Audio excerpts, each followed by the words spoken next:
오늘도 강해를 해 나가면서 본문 말씀을 읽어 나가도록 하겠습니다.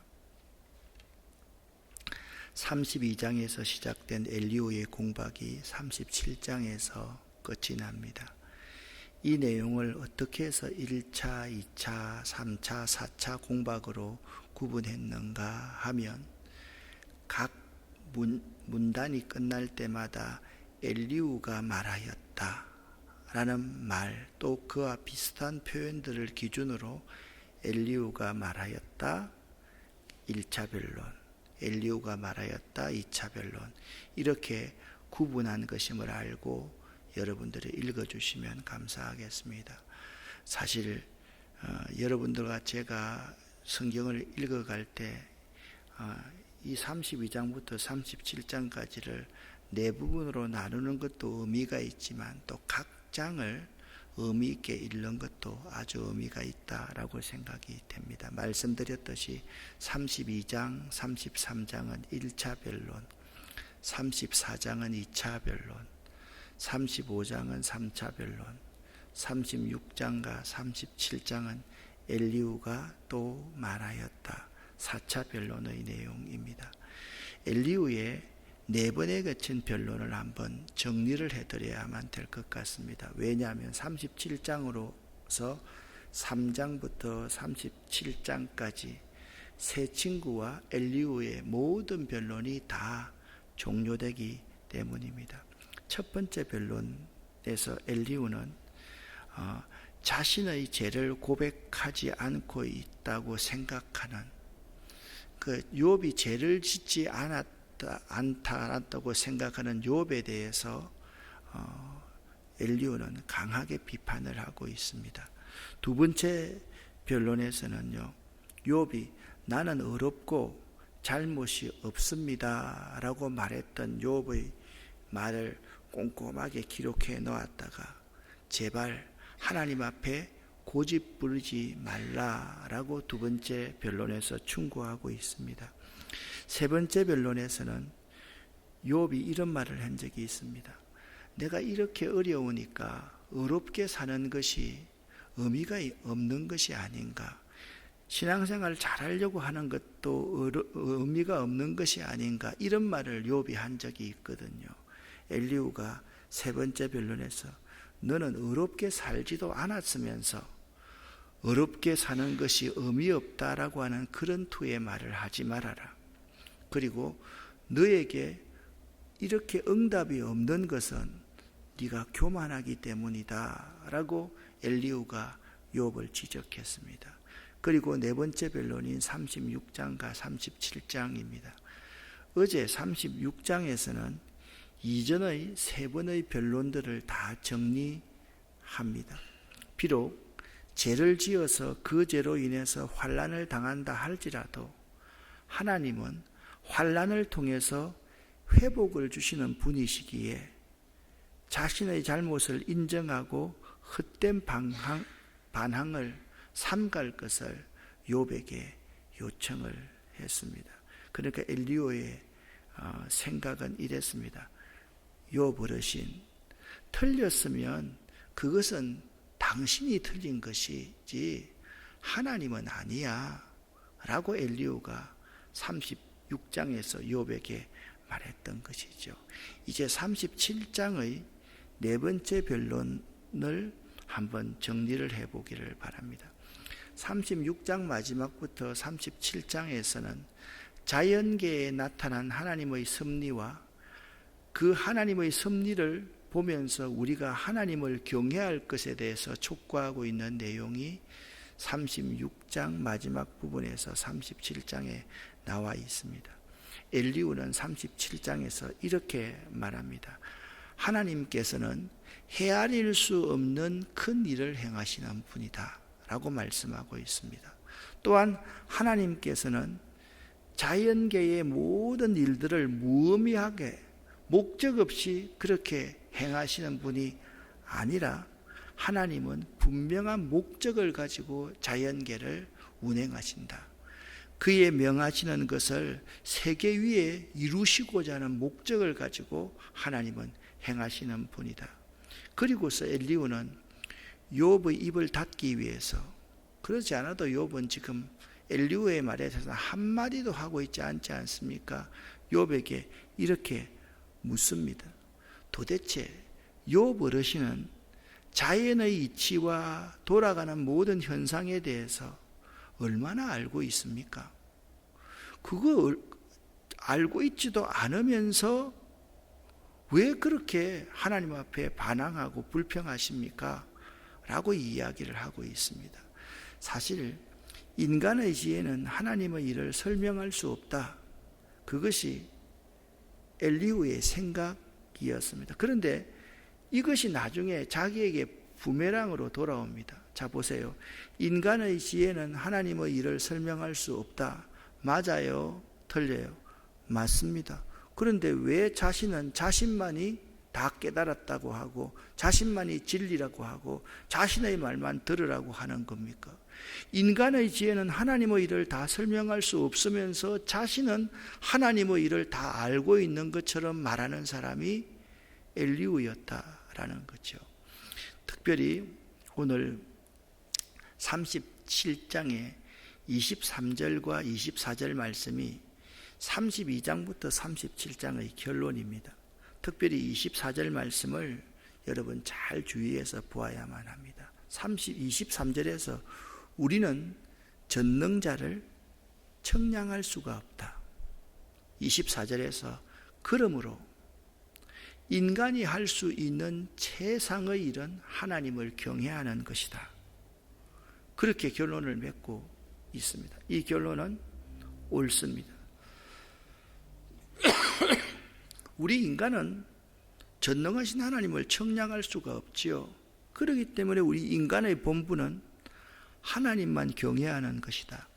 자기 지혜로 하나님을 알 수 있고 청량할 수 있다고 말하는 자들은 하나님께서 무시하실 것이다. 지금 엘리후는 욥을 대놓고 네 지혜로 하나님을 알 수 있다고 생각하고 하나님을 청량할 수 있다고 말하는 자들을 하나님께서 무시하실 것이다 라고 이야기하고 있는데, 이것도 또한 자신을 향한 말임을 나중에 증명해 보이겠습니다. 사실 엘리후의 모습을 보면 성경 주경학자들 대부분의 사람들은 엘리후는 굉장히 욥에 대해서 긍정적으로 보고 있다, 그렇게 이야기를 하는데 저는 그렇게 보지 않습니다. 엘리후는 아주 포장하는 말, 이 교묘한 말, 그러한 말로서 욥을 공략해 나가는 그러한 유형입니다. 그래서 모순된 인간의 전형이 엘리후가 아닌가라고 그렇게 생각합니다. 37장을 제가 요약해 드리는데 그걸 딱 세 줄로 요약하면 이렇습니다. 하나님은 헤아릴 수 없는 큰 일을 행하신다. 그분은 모든 일들을 의미 있게 분명한 목적을 가지고 행하신다. 인간의 지혜는 하나님의 일을 설명할 수가 없다. 그러므로 인간이 할 수 있는 일은 하나님을 경외하는 것이다. 그것이 37장의 내용의 전체 요약입니다. 엘리후는요, 인간은 자기 지혜로 하나님을 알 수 있다고 말하는 자가 되어서는 결코 안 된다라고 계속해서 주장해 왔습니다. 그런데 엘리후는 자신은요, 자기 지혜로 자기만이 하나님을 다 알고 있다라고 그렇게 말하고 있습니다. 그래서 자신이 말하는 말을 잘 새겨 들으라고 계속 32장에서 37장까지 내가 말하는 말을 잘 새겨 들으십시오 라고 마치 부모가 자식에게 교훈하듯이, 선생이 제자들에게 교훈하듯이 나이 어린 사람이 욥에게 자신이 하는 말을 잘 새겨 들으라고 그렇게 말을 하고 있습니다. 인간의 재성이라는 것이 몇 가지가 있습니다. 인간의 재성이 뭐냐? 이해하고 공감하려기보다는 자신의 논리를 주장하려고 애쓰는 것이 인간의 재성입니다. 또 인간의 재성은요, 다른 사람은 틀렸고 자신만이 옳다라고 주장하려고 하는 것이 인간의 재성입니다. 그리고 인간의 재성은 항상 자기중심적으로 생각하려고 한다라는 것입니다. 모순된 인간의 모습을 가만히 보면요, 왜 하나님이 필요한지를 알 수가 있습니다. 자꾸 상대방에 대해서는 이렇게 지적질을 하는데 나중에 보면 그 지적질이 전부 다 자기를 향하고 있다는 사실을 인간들은 모르고 있기 때문에 그렇습니다. 그래서 산상수훈에서 비판을 받지 아니하려거든 비판하지 마십시오. 여러분이 헤아리는 그 헤아림으로 여러분도 헤아림을 받을 것입니다 라고 말하고 있기 때문입니다. 그런데 37장 15절에서 17절까지 해서 엘리후는 욥을 굴복시키기 위해서 욥에게 세 가지를 묻고 있습니다. 어떻게 묻고 있는가 하면, 엘리후라는 사람이 참 놀라운데요, 즉 오늘날 우리 과학적인 입장에서 엘리후를 바라보면 뭐 그 정도 말할 수 있겠어라고 생각하는데, 지금 족장시대의 인물 아닙니까? 아브라함 시대의 인물 아닙니까? 그 아브라함 시대의 인물이 있잖아요. 이 자연계에 일어나고 있는 여러 현상들을 너무나도 상세하게 합리적으로 알고 있다라는 겁니다. 그런 걸 잘 설명합니다. 하나님이 명령하셔서 그 구름 번개로 번쩍이게 하시는 것을 그대는 아느냐? 비를 주시고 눈을 주시는 것을 그대는 아느냐? 욥이 알 리가 없죠. 또 그대는 겹겹이 쌓인 구름과 완전한 지식의 경이로움을 아느냐? 또 말합니다. 땅이 고요할 때 남풍으로 말미암아 그대의 의복이 따뜻한 까닭을 아느냐? 이 세 가지 질문에 욥은 한마디도 대답할 수가 없었습니다. 어찌 인간이 하나님의 창조 세계의 비밀을 알 수 있겠습니까? 욥은 하나님이 당연히 바람도 불게 하시고 얼음도 얼게 하시고 따뜻한 남풍도 불게 하신다고 당연히 생각을 했지, 이렇게 하시는 근본적인 이유에는 관심이 없었습니다. 여러분, 부모와 자식의 사랑을 보면 욥이 이렇게 당연히 생각하는 것을 알 수가 있습니다. 자, 자녀들이, 여기도 이제 자녀도 있고 부모가 같이 나오신 분도 있는데요, 이렇게 엄마는 왜 내게 이렇게 해줘요? 왜 나를 사랑해요? 그거 자식들은 부모한테 묻지 않지 않습니까? 왜? 부모를 신뢰하기 때문에, 다 믿기 때문에. 부모는 나에게 당연히 사랑을 주는 존재야 라고 그렇게 믿기 때문에 왜 나를 사랑해요?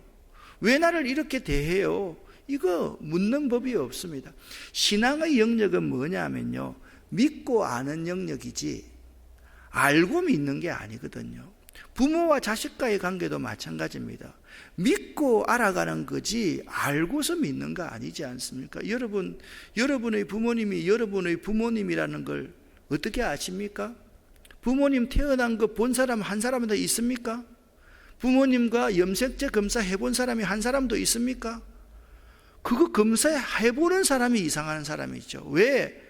그 부모가 나의 당연한 부모이기 때문에 그런 것입니다. 그래서 욥은요, 하나님이 이 우주 만물을 통해서 역사하시는 질서, 자기를 따뜻하게 하시는 그러한 질서가 당연하다고 생각을 했습니다. 사실 인간은 논쟁을 하거나 연구하는 사람이 아니면 근본 이유에는 그렇게 관심이 없습니다.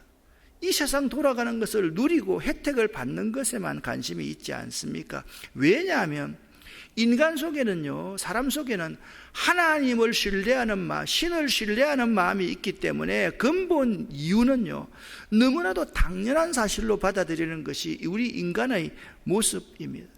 엘리후가 이런 어려운 세 가지 질문을 하는 이유는 우리가 항상 경험하는 자연의 신비도 알지 못하면서 우리 인생에서 일어나는 의문을 어찌 알겠느냐라고 공박하려는 의도를 가지고 있었던 것입니다. 나에게 일어나는 이해할 수 없는 일들, 내 인생과 우리 가정 공동체에서 일어나는 논리적으로 설명할 수 없는 모든 일들을 우리가 어떻게 알겠느냐?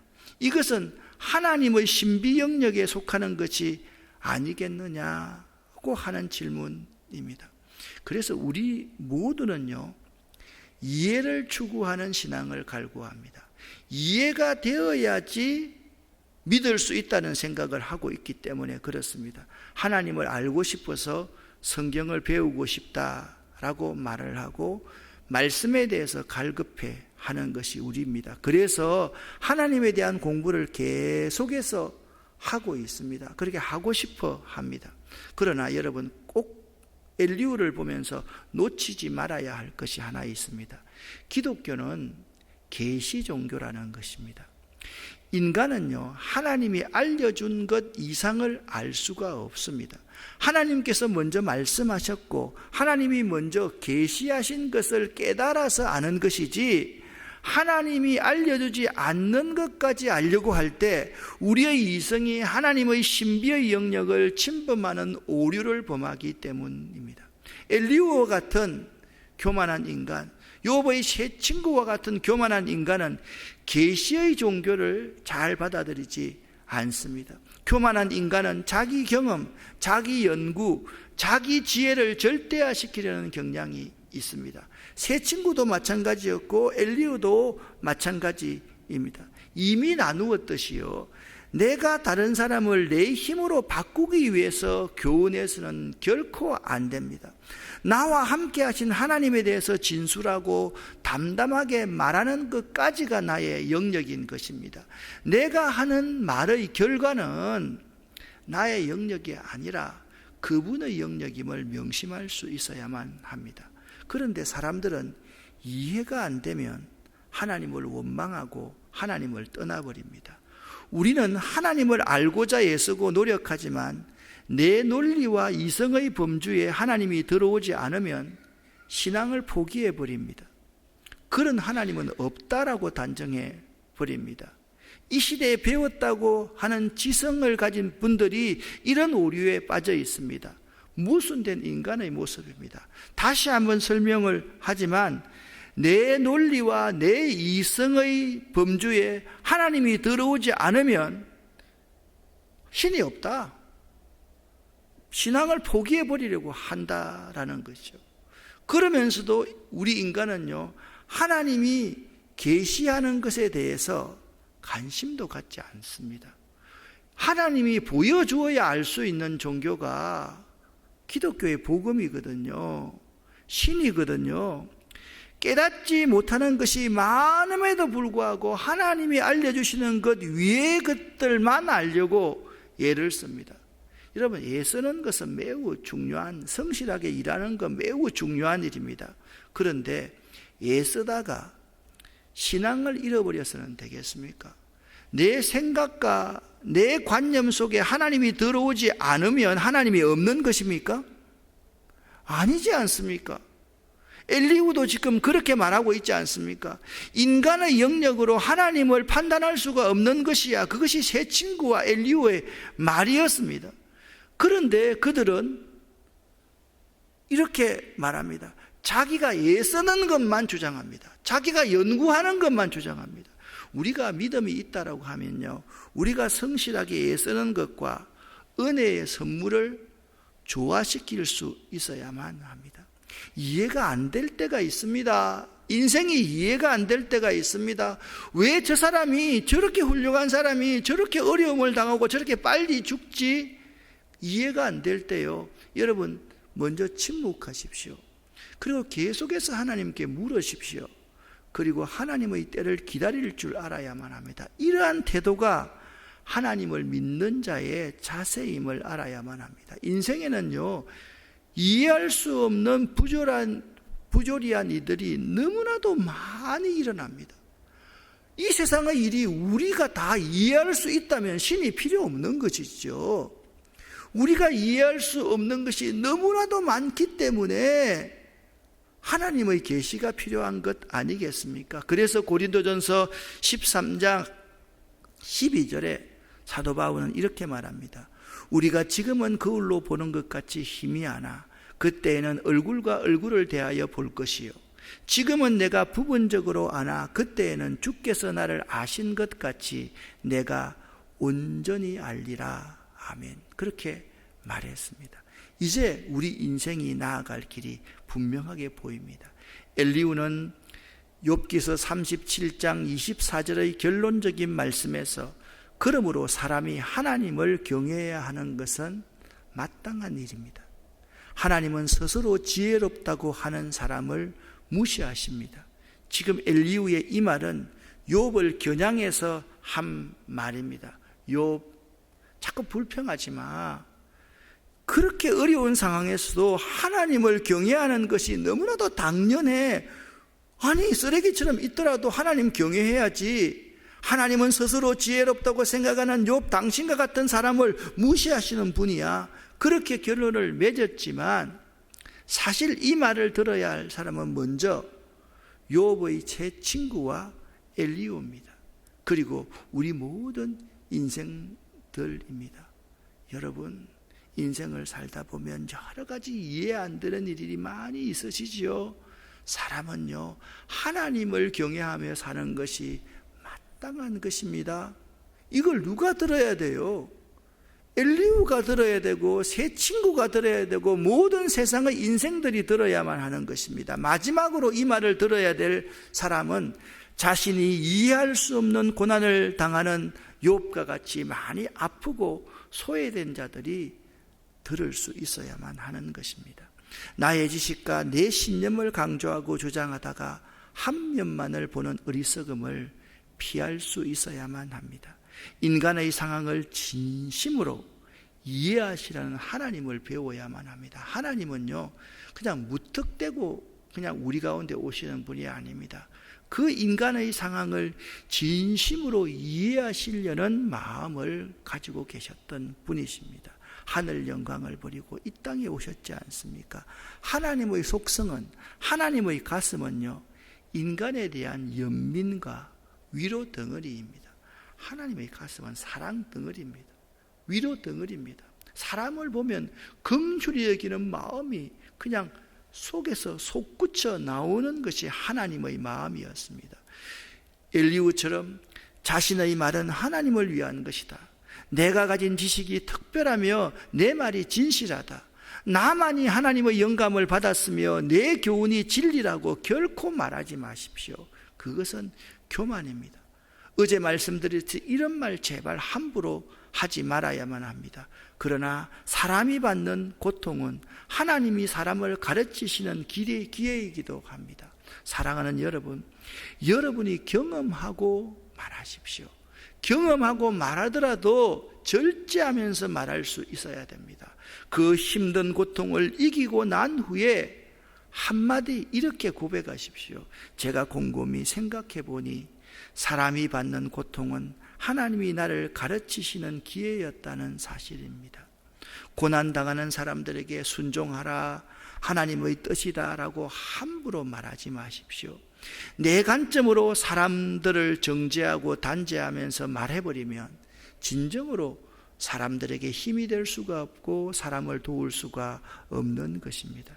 그리고 우리 모두는 지극히 크신 하나님을 찬양하며 하나님을 경외하는 것이 옳습니다. 그것을요, 다른 사람에게 손가락으로 너는 지극히 높으신 하나님을 찬양하고 경외하는 것이 옳다라고 말하지 말고 이 손가락을 자기 자신에게로 돌릴 수 있어야만 합니다. 우리는 어떤 고난 중에서도 하나님의 사랑과 공의를 알고 하나님을 찬양해야 될 존재임을 알아야만 합니다. 믿음은 이론이 아니지 않습니까? 믿음은 삶이지 않습니까? 믿음은 삶이 되어야만 합니다. 믿음을 이론으로 정리하려고 해서는 안 됩니다. 이것이 욥의 새 친구와 엘리후의 모순인 것입니다. 여러분 보십시오. 누가 삶이 있었습니까? 욥이 삶이 있었습니까? 새 친구와 엘리후가 삶이 있었습니까? 성경에 이들은 어떻게 살았다는 말이 한 번도 나오지 않습니다.